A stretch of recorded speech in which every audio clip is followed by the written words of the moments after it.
Je suis Claire et je suis responsable qualité chez DBF depuis 3 ans.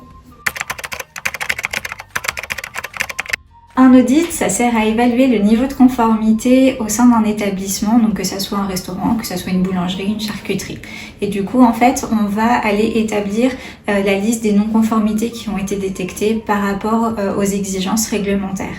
Et donc du coup, à la fin de notre audit, quand on va le restituer à notre client, on va lui proposer de mettre en place un certain nombre d'actions correctives pour corriger justement les non-conformités qui auront été détectées.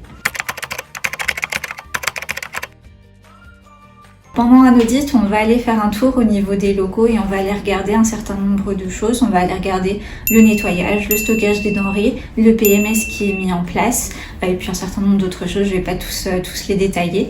Mais en fait, dans l'idée, on va avoir une grille qui va être mise au niveau de la tablette KeyFood puisque du coup, il y a un système d'audit qui a été développé et du coup, on va tout simplement remplir notre grille au fur et à mesure de ce qu'on voit quand on fait le tour des locaux.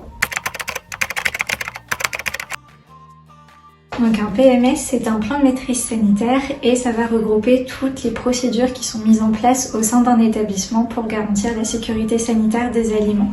Donc ce PMS, c'est quelque chose qui est obligatoire à chaque établissement agroalimentaire et il doit également être mis à jour assez régulièrement.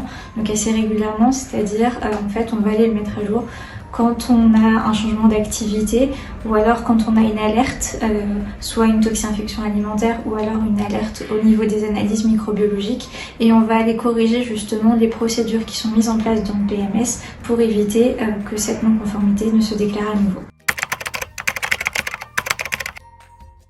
Le PMS va être composé de 3 axes principaux. Le premier va être les bonnes pratiques d'hygiène. Le second va concerner l'HACCP, c'est-à-dire l'analyse des dangers et la maîtrise des points critiques.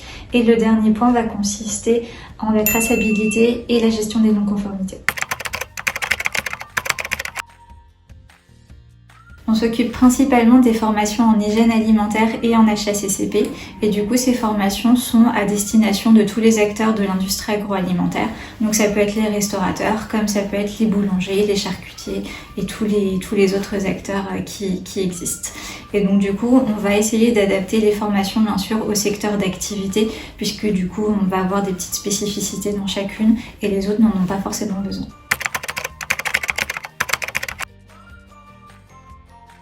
On peut également proposer un accompagnement au dossier d'agrément sanitaire, donc qui va être utile pour certains acteurs des industries alimentaires, surtout ceux manipulant des denrées d'origine animale. La société DBF a développé la tablette KeyFood il y a quelques années maintenant dans l'idée de dématérialiser toutes les procédures HACCP. Pour dire ça un petit peu plus simplement, c'est dans l'idée de simplifier tous les relevés qui sont faits au quotidien, comme par exemple les relevés de température des enceintes froides ou alors le contrôle à réception.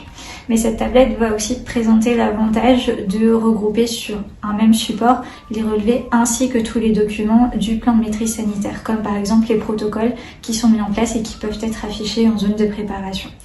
Et comme tous les relevés, tous les documents du PMS vont être présents sur un même support, ça peut simplifier lors des contrôles de la DDPP, la visite et le contrôle qui va s'en suivre. Merci Claire. De rien.